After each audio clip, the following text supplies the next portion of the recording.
and ask a question to a common man, किसी सड़क पे, चौक में, चौराहे में, कहीं भी चले जाएं, उससे पूछें is media free in Pakistan, they will start laughing. नहीं, पाकिस्तान में मीडिया फ्री नहीं है। क्यों नहीं है, अब उसकी डिटेल में मैं नहीं जाता, लेकिन यहाँ पर आज क्योंकि एक इंटरनेशनल कॉन्फ्रेंस है, so I would like to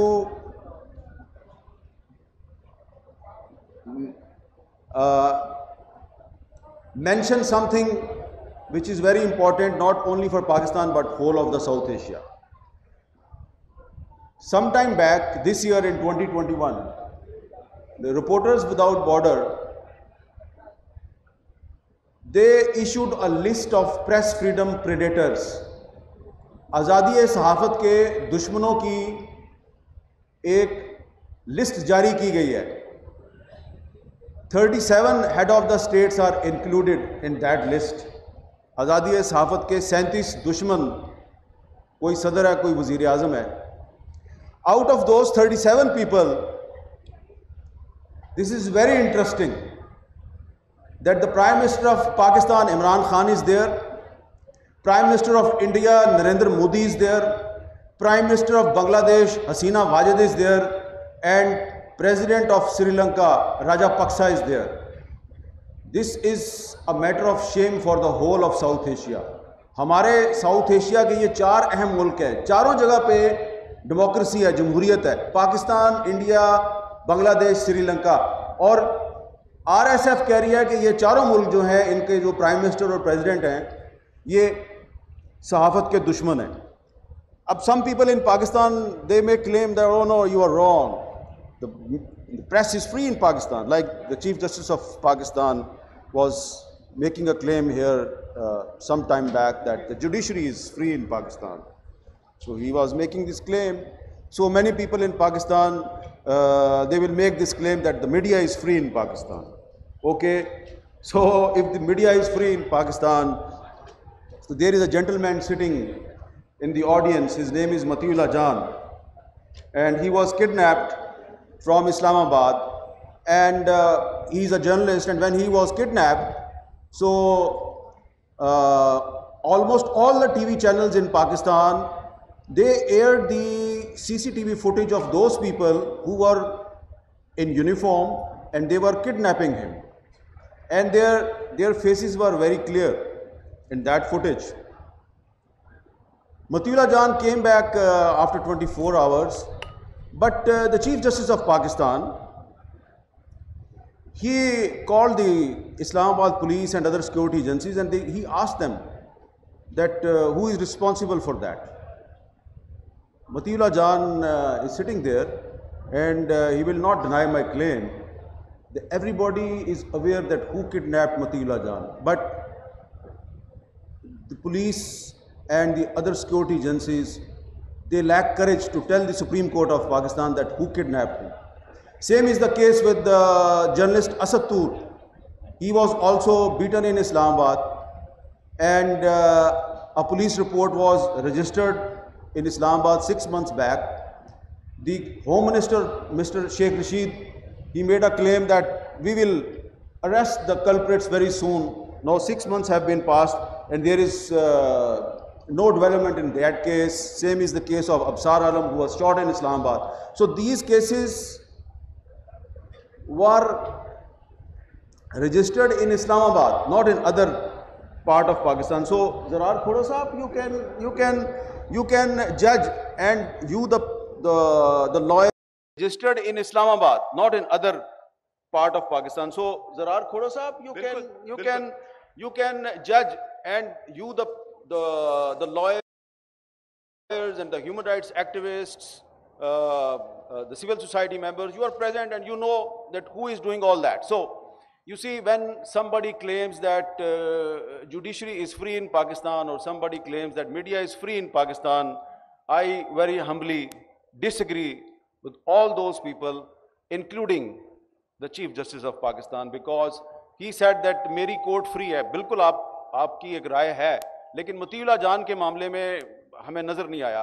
अगर आप चाहते हैं कि हम आपको बिलीव करें, and we would like to believe you chief justice साहब। अगर आप चाहते हैं कि हम आपको बिलीव करें तो फिर जो मतीउल्लाह जान का जो मामला है और जो असद तूर का मामला है और जो अबसार आलम का मामला है, उस पर आप लेना सो मोटो नोटिस लें उसका, और दूध का दूध और पानी का पानी कर दें। मैं कोई लंबी स्पीच नहीं करना चाहता। मुझे आसमा जहांगीर साहबा के हवाले से एक बात याद आ रही है। ये अवारी होटल जो है वो ये माल रोड पर है, और यही जो माल रोड है यहाँ पे एक दफ़ा नहीं बार बार आसमा जहांगीर साहबा ने इंसानी हकूक़ के लिए, आज़ादी सहाफ़त के लिए उन्होंने डंडे खाए, और एक दफ़ा उनके साथ हबीब जालिब साहब भी थे। उस ज़माने में हम स्टूडेंट थे। तो जालिब साहब जो है वो हमेशा एक बात कहा करते थे, और देखें ये बात उन्होंने आज से कुछ चार दुहाइयाँ पहले कही थी। 4 decades ago a poet in Pakistan said something about the threats for press freedom in Pakistan, but after 40-45 years still he is relevant। फर्जी मुकदमात हैं, झूठी शहादतें, हम फिर भी लिख रहे हैं जुनू की हकायतें। तो ये जो फ्री मीडिया होता है, इस फ्री मीडिया से जो लोग डरते हैं वो कमजोर और बुज़दिल लोग होते हैं, और जिस मुल्क में मीडिया फ्री नहीं होता उस मुल्क में जुडिशरी फ्री नहीं होती। तो मैं बड़ी आजिज़ी से, बड़े अदब से सिर्फ ये गुजारिश करूंगा कि there is a barometer for free judiciary, there is a barometer for free parliament in every country. If you want to जज the independence of judiciary and the independence of parliament, you should only analyze the independence of media. And if media is not independent, then rest assured judiciary is not free and parliament is not free. And if judiciary, parliament and media is not free, then there is no democracy. So sorry to say, मैं समझता हूं कि there is hybrid democracy, which means fake democracy in Pakistan. And fake democracy is the biggest threat for this country. And if you love Pakistan, you have to give freedom to media, independence to judiciary and independence to your parliament. मेरा ख्याल है ज़रार खोड़ो साहब आपको मेरे सवाल का जवाब बिल्कुल सर, लेकिन फिर भी हामिद साहब देखें, हामिद साहब यूके में फिर भी, यूके से फिर भी ज्यादा फ्री है आपका मीडिया। मैं नहीं कह रहा it's just a bad joke. It was a bad joke उस वक्त भी, it's a bad joke now. we need rule of law, but there is rule by law. There is legalization of censorship in Pakistan. That is another subject. That is another subject. उस पर हमने एक और session में बात करनी है. But there is no rule of law in Pakistan. There is rule by law. बिल्कुल, हर में ऐसे ही होता है। आपने जो अल्फाज इस्तेमाल किए ना अभी हामिद साहब, आपने बुज़दिल का लफ्ज इस्तेमाल किया था, आपने एक और लफ्ज इस्तेमाल किया था, बुज़दिल के साथ एक और लफ्ज इस्तेमाल किया था। मैं एक इजाफा करना जो आप कहना चाह रहे हैं वो कह दें। नहीं, मैं कह रहा हूं, आपके दिल में है, बोल दें। मैं कह रहा हूं कि मैं एक और लफ्ज उसके साथ इजाफा करना चाह रहा हूं, और वो है बेवकूफ भी हैं। और बेवकूफ पता है क्यों है? क्योंकि आप वीजा बंद कर देंगे तो क्या पूरी जगह की इंटरनेट भी बंद कर देंगे, स्क्रीन भी बंद कर देंगे? मतलब कौन ये इस तरह के फैसले लेता है? कौन सा आप, क्या हम 70 या 60 की दिहाई में बैठे हुए हैं यहाँ पे? दूसरी बात है कि आप मुझे दिल पर हाथ रख के बताएं, हमले से पहले असद तूर के वीडियो लॉग्स आप में से कितने लोग देखते थे? अगर उस वक्त हजारों लोग देखते थे, अब शायद लाखों लोग देखते हैं, करोड़ों लोग देखते हैं। तो ये जितना भी बंद करने की कोशिश करते हैं, the more they try to clamp down, पानी अपना रुख वैसे ही ढूंढ लेगा और हमेशा ढूंढ लेता है। तो आप बेसिकली ना सिर्फ अवाम को तो आप बेवकूफ नहीं बना सकते, अवाम सब समझती है, ये शायद अपने आप को ही बेवकूफ बनाकर खुश हो जाते हैं, अपने ही बंद कमरों में अपने लिए ही तालियां बजाते हैं कि sir what a well done job. अभी miss Chong and mister Butler, we were both talking about how, and Hamid Mir साहब आपने भी ये बात की कि फ्री मीडिया के बगैर जमहूरियत मुमकिन नहीं है। You can not have democracy without a free media. So I am going to turn now to our Indian colleagues, and we have with us Jyoti, I don't know if Barka Dutt has joined us yet, but we have Jyoti Malhotra and Miss Grover with us.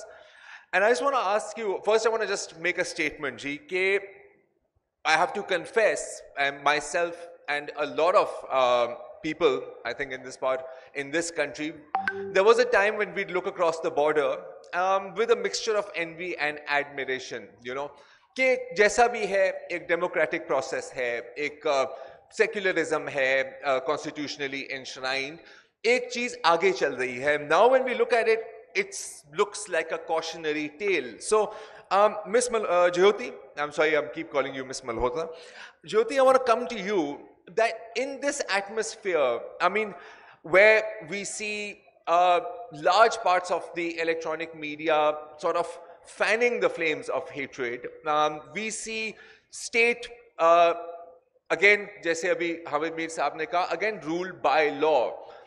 Munawwar Farooqi is arrested for a joke that he never even cracked. Abhi Tripura mein, we have seen journalists being arrested simply for reporting the news. How difficult has it become to... आवाज़ आ रही है? मैं भी शुक्रगुजार हूँ, लेकिन जिस तरह अंबर ने कहा कि मैं भी शुक्रगुजार हूँ, लेकिन मैं शुक्रगुजार हूँ अल्लाह ताला की पाक ज़ात का कि गोलियाँ तो मारी उन्होंने, लेकिन अल्लाह मियाँ ने बचा लिया. लेकिन ये जो इन्होंने बताया कि इनके साथ जिस तरह इनको डिसअपीयर किया गया स्क्रीन से, तो इसका इनको कोई नुकसान नहीं हुआ. नुकसान उनको हुआ है जिन्होंने इनको डिसअपीयर किया. और इसी तरह मैं भी यही समझता हूँ कि अगर मैं डिसअपीयर हूँ 6 महीने से, तो मुझे उसका नुकसान नहीं हुआ. लेकिन एक मुझे तकलीफ़ बड़ी है कि मैं ये समझता हूँ कि पूरी दुनिया में पाकिस्तान बदनाम हुआ है. अबसार आलम साहब के वाक़े में पूरी दुनिया में पाकिस्तान बदनाम हुआ. असद तूर के वाक़े पे पूरी दुनिया में पाकिस्तान बदनाम हुआ. और अभी जो पहला सेशन था उसमें कुछ तकरीरें ऐसी थी जिनको सुनकर तो मैं सोच रहा था कि जनाब जस्टिस काजी फायदी साहब कुरान पाक का हवाला दे रहे थे कि कुरान कहता है कि सच बोलें.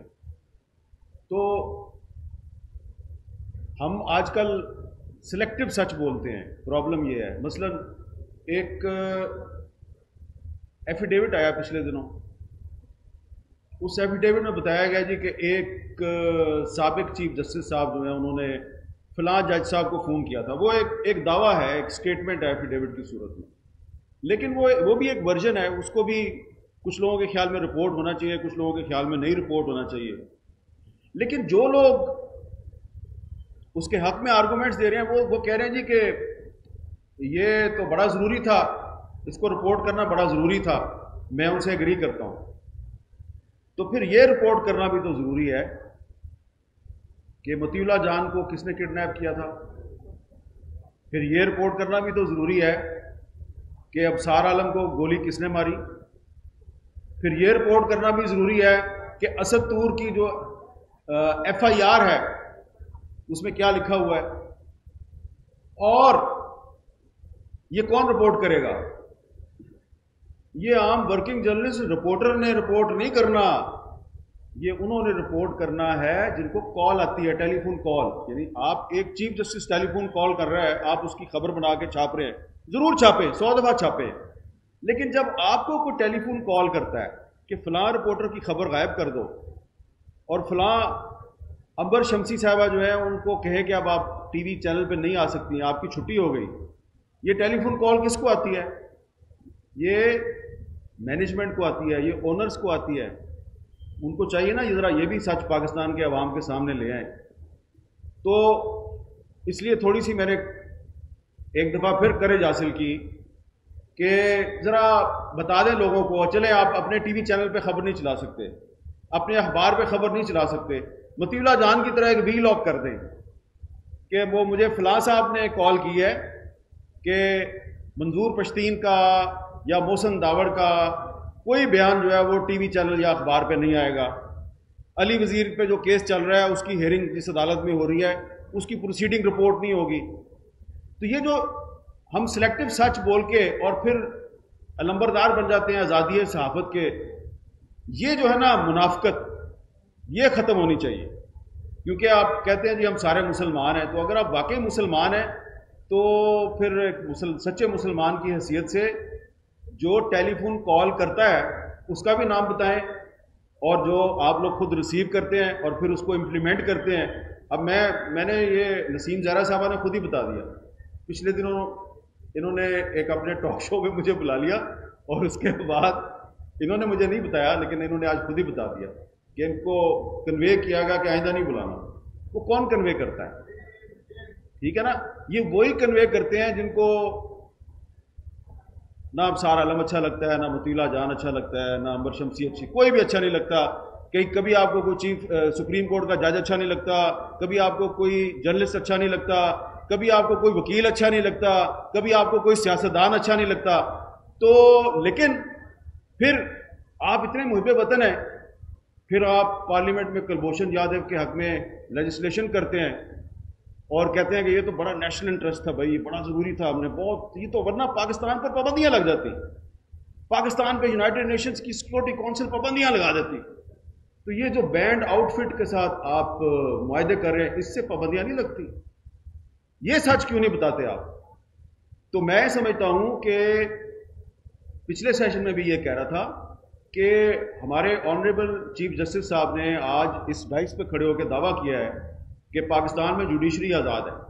उनकी राय की मैं बड़ी एहतराम करता हूँ, लेकिन किसी भी मुल्क में अगर आपने ये पता लगाना है कि जुडिशरी कितनी आज़ाद है और पार्लियामेंट कितनी आज़ाद है, तो सिर्फ ये देख लें कि वहाँ पे मीडिया कितना आज़ाद है।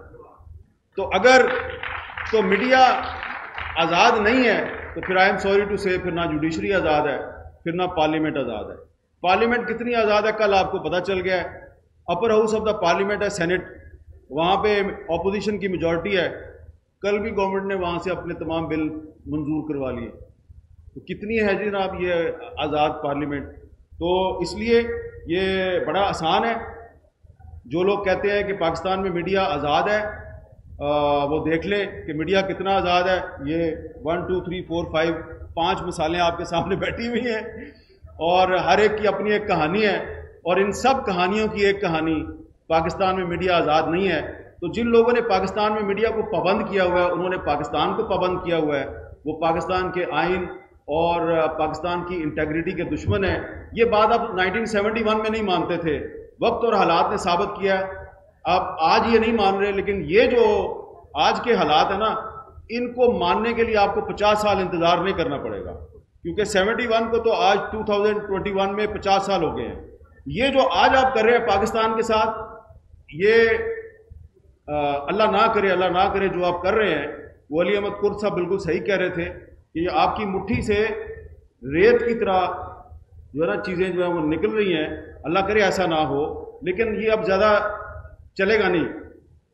आपको बहुत जल्द पता चल जाएगा कि पाकिस्तान के असल दुश्मन ना अबसार आलम साहब थे, ना मतीउल्लाह जान थे, ना अंबर शमसी थी, आप हैं। पाकिस्तान के असल दुश्मन आप हैं। Thank you.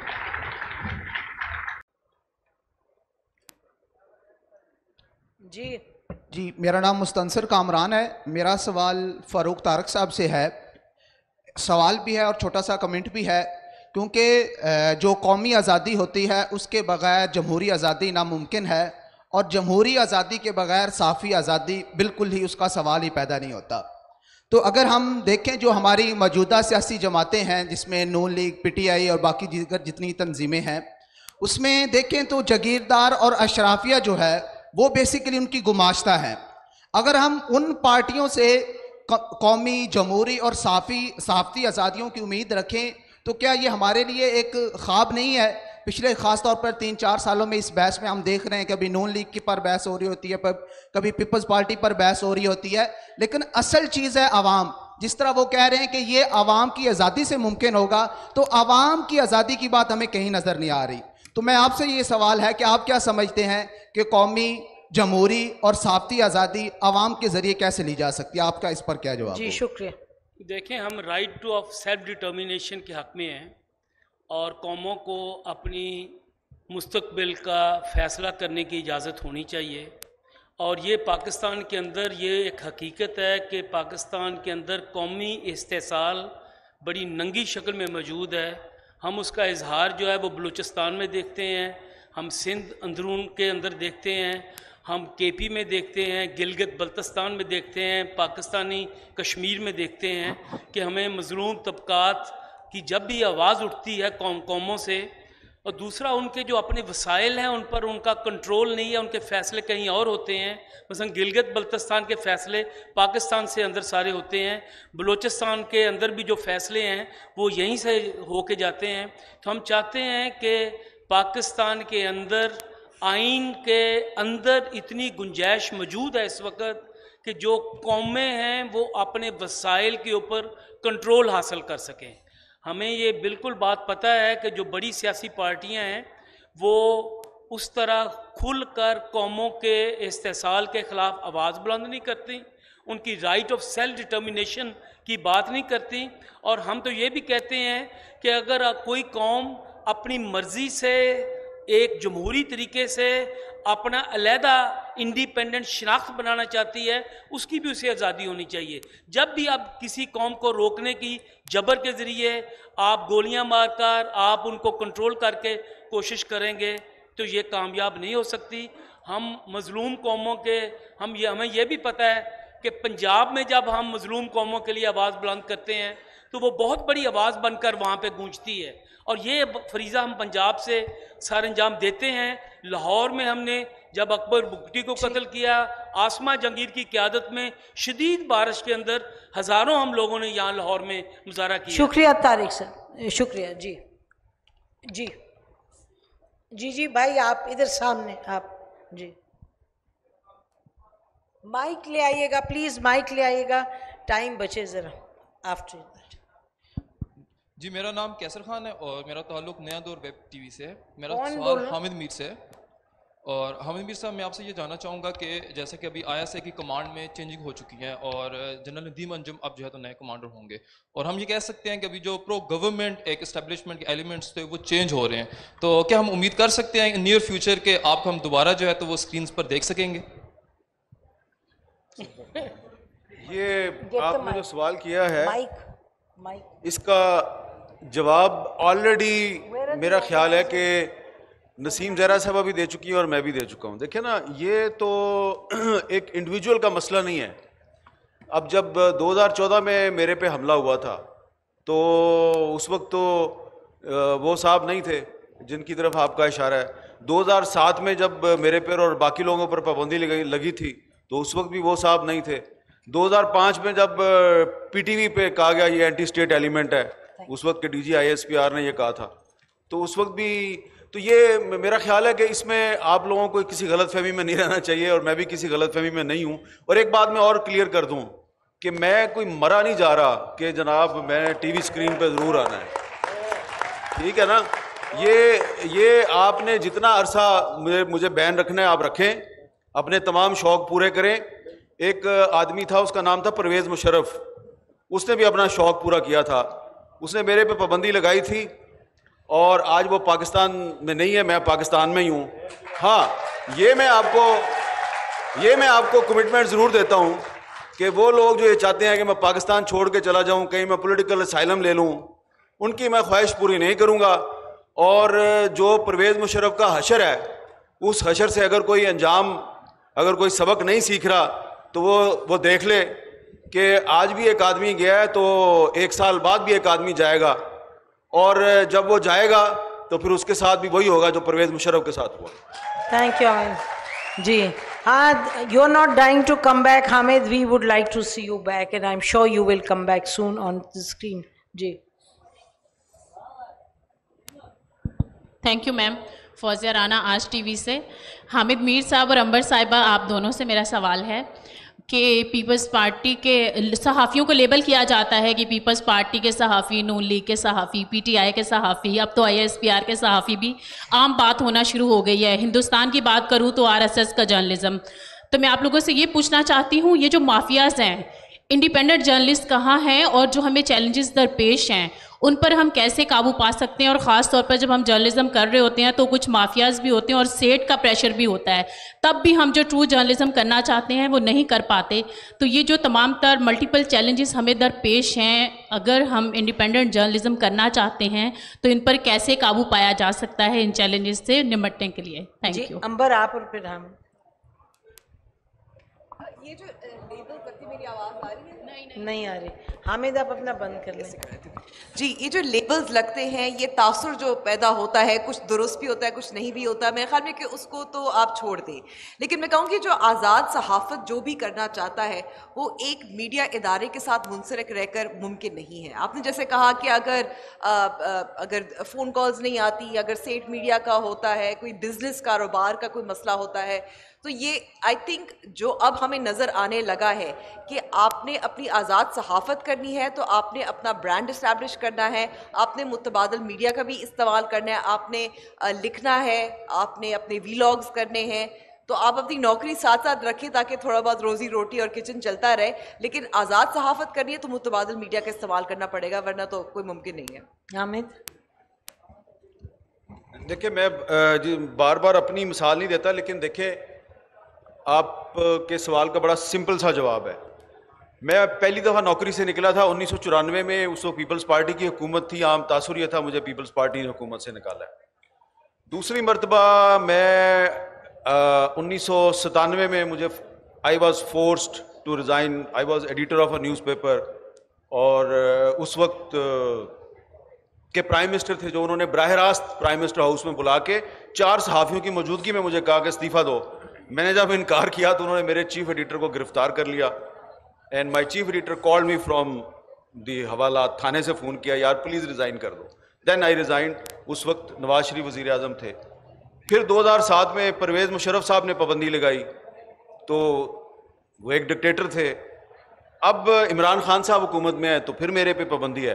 तो मेरे जैसे सहाफ़ी के लिए, या मतीउल्लाह जान जैसे सहाफ़ी के लिए, या अंबर शमसी के लिए, और भी तमाम जो जर्नलिस्ट हैं, हमारे लिए सॉरी टू से हमारे लिए मुस्लिम लीग नून की हुकूमत हो, पीपल्स पार्टी की हुकूमत हो, परवेज़ मुशर्रफ हो, इमरान खान की हुकूमत हो, जब हम सच बोलते हैं तो इक़्तिदार में जो भी होता है उसको हम बहुत बुरे लगते हैं।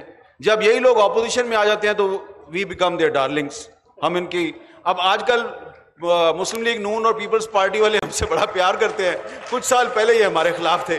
तो इसलिए मैं ये कहूँगा कि इक़्तिदार में कोई भी हो, वो उसको जो इंडिपेंडेंट जर्नलिज्म है वो अच्छी नहीं लगती, और जब वो ऑपोजिशन में आते हैं तो उनको हम बहुत अच्छे लगते हैं। लेकिन इसमें एक छोटा सा फ़र्क है, वो बताना ज़रूरी है कि the worst democracy is better than a good dictatorship.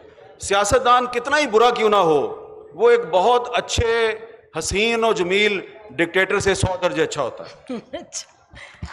जी आइए, माइक इधर दे दीजिएगा प्लीज़, ये काफ़ी देर से कोशिश कर। लास्ट क्वेश्चन, ठीक है, आई कम टू यू। अस्सलाम वालेकुम, स्पेशली मतीउल्लाह जान साहब और अहमद मीर साहब, मेरी एक सजेशन है, मैं तो आपको बहुत अच्छी तरह जानता हूँ कि जब आप जमहूरी निज़ाम होता है तो उसमें बड़े जंप मार मार के आप जो है ना उनको बड़ी तनकीद करते हैं। आपको ये पता है कि जमहूरी निज़ाम में जो है फिर भी हाथ होला होता है, तो डिक्टेटरशिप को के साथ ना मिला करें। स्पेशल अहमद मीर साहब, मतीउल्लाह जान से मेरी गुजारिश है कि आप बहुत अच्छा प्रोग्राम करते हैं सुप्रीम कोर्ट का, लेकिन आम जो आवाम है उनके बारे में आप वो नहीं करते। दूसरा, कश्मीर के ऊपर आप किसी ने भी राउंड नहीं लगाया। मैं कश्मीरी हूँ, I am from JKLF, from Zafarabad. तो मेरा ये गिला है कि आप लोग कश्मीर के ऊपर सही तरह से प्रोग्राम नहीं करते। सिर्फ सुप्रीम कोर्ट ही निज़ाम नहीं बदलेगी, ना किसी कौमियतों का उनको हक मिलेगा। Thank you very much. जी मतीउल्लाह, बहुत शुक्रिया। पहली बात तो ये है कि अब हमने बहुत कुछ सीख लिया है। पहले जो भी जमहूरी अदवार, बज़ाहिर जमहूरी अदवार 90 के अशरे में जैसे रहे हैं और फिर 2008 के बाद जो आए हैं, उसमें मीडिया अपना जमहूरी हक समझ के सियासी हुकूमतों पर तनकीद करता रहा है। मगर अब हमें अंदाज़ा हो रहा है कि उस मीडिया का 50% सहाफ़ी ऐसा था कि जो एक एजेंडे के तहत सियासी हुकूमतों और पार्लियामेंटेरियंस को और पार्लियामेंट की बालादस्ती को चैलेंज करता था और सियासतदानों और सियासी जमातों को बदनाम करता था। तो यकीनी तौर पे जब तक मुकम्मल तौर पे जमहूरियत नहीं होती, मुकम्मल तौर पे बाख्तियार सिविलियन हुकूमत नहीं होती, जब तक मुकम्मल तौर पे अख्तियार नहीं आता, इसी तरह मुकम्मल तौर पे उन पे ज़िम्मेदारी का भी तयन करना सहाफ़ियों के लिए दुरुस्त नहीं होगा। और ये बात दुरुस्त है और आइंदा के लिए हमें इस बात का ज़रूर अंदाज़ा होगा। अब देखना यह है कि इलेक्शंस कब होते हैं और मुकम्मल तौर पे बाख्तियार हुकूमत कब आती है। जहाँ तक कश्मीर का ताल्लुक है, आपकी बात दुरुस्त है।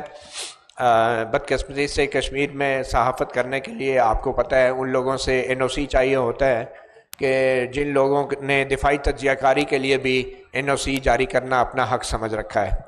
तो बहुत से ऐसे दिफाई तज्जियाकारों की फहरिस्तें भी जारी होती रही हैं माजी में।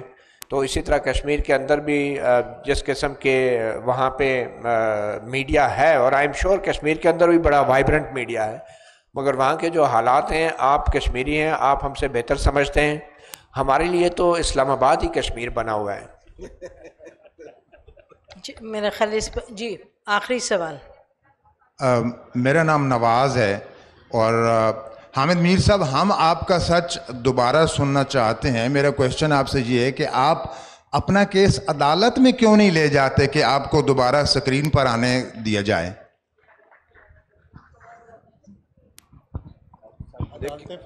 देखिए, मेरे पर जो पाबंदी है वो ना तो पैमरा के ऑर्डर से है, ना किसी अदालत के ऑर्डर से है।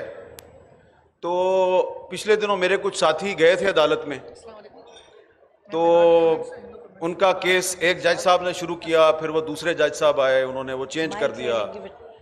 फिर एक रिपोर्ट सबमिट हुई सुप्रीम कोर्ट में, उसमें कहा गया जी कि वो पता नहीं चला, यानी कि असद तूर पे जिन लोगों ने हमला किया उसकी भी फुटेज मौजूद है, जो लोग मतीला जान को अगवा कर रहे हैं उसकी भी फुटेज मौजूद है, जो सार आलम को गोली मार रहे हैं उनकी भी फुटेज मौजूद है, लेकिन पता नहीं चलता। लेकिन लाहौर में हाफिज सईद साहब के घर के बाहर बम धमाका होता है, वो बंदे जो हैं वो 24 घंटे में पकड़े जाते हैं। ठीक है, तो अब मेरे पे जब 2014 में हमला हुआ था तो मुझे 6-7 गोलियां मारी गई। उसके बाद उस वक्त के जो चीफ जस्टिस साहब थे अनवर ज़हीर जमाली साहब, उनकी सरबराही में एक कमीशन बना, तो वो कमीशन जो है उसने मुझे बुला लिया जी कि आगे बयान दो। अब मैं हिलने के काबिल नहीं, मुझे टांके लगे हुए थे, मेरे पूरे जिस्म पे टांके स्टिचेस लगे हुए थे। तो मुझे उन्होंने कहा जी कि आप सुप्रीम कोर्ट का कमीशन बन गया, उसको आगे आप बयान रिकॉर्ड करवाएं। मैं जनाब व्हील चेयर पे भी नहीं बैठ सकता था, मैं स्ट्रेचर पे इस तरह मुझे उठा के लेके गए, मैंने उधर बयान रिकॉर्ड करवाया। फिर दोबारा उन्होंने मुझे इस्लामाबाद में बुला लिया। अब मैं कराची के अस्पताल में पड़ा हूं, उन्होंने मुझे इस्लामाबाद बुला लिया कि अब ये इस्लामाबाद तो नहीं आ सकता। तो मैं जनाब इस्लामाबाद भी पहुंच गया, मेरे स्टिचेस टूट गए, मैंने उसके ऊपर वो एब्डोमिनल बाइंडर लगाए, उसका भी मेरा मजाक उड़ाया गया। मैंने वहाँ उनको जो मेरे से मुमकिन था मैंने उनको सारी एविडेंस दी, अपना पॉइंट ऑफ व्यू दिया। 3 जजेस थे, एक नहीं थे सुप्रीम कोर्ट के। तो भाईजान मैं सुप्रीम कोर्ट के जजेस के सामने अपना केस बयान कर चुका हूँ।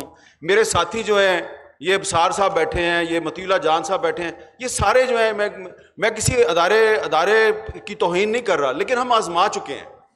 तो अगर कोई हमारा एतमाद होता तो हम अदालतों में चले जाते।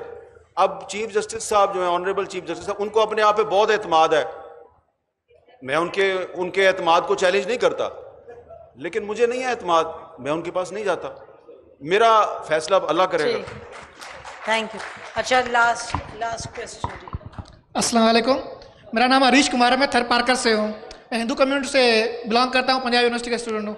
मेरा क्वेश्चन यही है कि जो माइनॉरिटी के साथ जो हो रहा है, हमारी जब पार्टीशन से पहले हमारी कोई 17% जो पॉपुलेशन थी, अब कोई 5% बची है, और वो भी हम स्पेशली थर पार्कर में है। लेकिन हमें बहुत मसाइल है, लेकिन वो क्या कहते हैं, वो मीडिया पर वो चीज़ें नहीं दिखाई जाती। वो चीज़ें क्यों नहीं दिखाई जाती? और दूसरा ये थर पार्कर का मसला जो देखो पानी का है, बहुत से मसले हैं, लेकिन उन पर कोई भी चीज़ बातें नहीं होती। दूसरी जो कोई वीडियो वायरल हो जाती है कि ये मैं हूँ, ये मेरी कार है, वो वीडियो बहुत वायरल होती है, सारा दिन टीवी पर चलती रहती है, लेकिन जो असल मसले हैं ना, उन पर कोई ध्यान नहीं देता। मीडिया का काम है जो मसले होते हैं उन पर ध्यान दिया जाए। अच्छा भाईजान, आप बात बिल्कुल सही कर रहे हैं।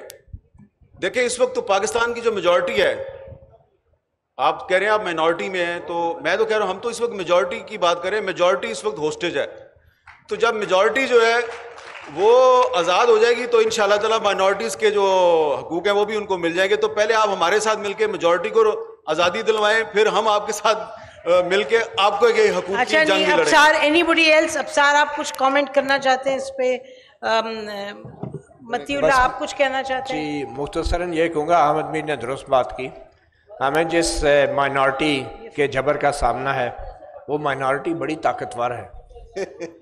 और मेरे ख्याल में चीफ जस्टिस गुलजार अहमद ने भी माइनॉरिटीज़ के हकूक़ के लिए बड़े फ़ैसले दिए हैं। सुबह मुकदमे भी सुने, शाम को उनकी तकरीबात में भी शिरकत की, और बदकिस्मती से चीफ जस्टिस तो माइनॉरिटीज़ के हक़ में फ़ैसले दे रहे हैं, मगर हमारी पूरी अदलिया ही ताकतवर माइनॉरिटीज़ के हक़ में ख़ास तौर पे फ़ैसले दे रही है। 1 मिनट के लिए जी मैं बात करना चाहता हूँ जो हमारे छोटे शहरों में सहाफ़ी हैं उनको जिस तरह एक्सक्लूड किया जाता है ओवरऑल मेन स्ट्रीम मीडिया से भी, ना उनको तनख्वाहें दी जाती हैं, उनको कहा जाता है कि आप अपने फ़ंड खुद रेज़ करें। तो मैं उनके जो 30 नवंबर को लाहौर में जो रीजनल सहाफ़ियों का जुलूस है उसमें हम शरीक हो रहे हैं और उनके साथ मिलकर पूरी आवाज़ बुलंद करेंगे। अंबर लास्ट कमेंट और फिर चलें। आवाज़ आ रही है जी। मैं ये कहूँगी कि जैसे मैंने कहा कि हमारी जो मेन स्ट्रीम तो कम से कम है वो हकूक़ के हक़ में तो बात कम ही करती है, तो अक़लियतों के हक़ में बात करना अभी मुश्किल हो जाता है इसी वजह से। चलें इसी पर ख़त्म करते हैं ये बैठक। बहुत बहुत शुक्रिया आप सबका इसमें आने का।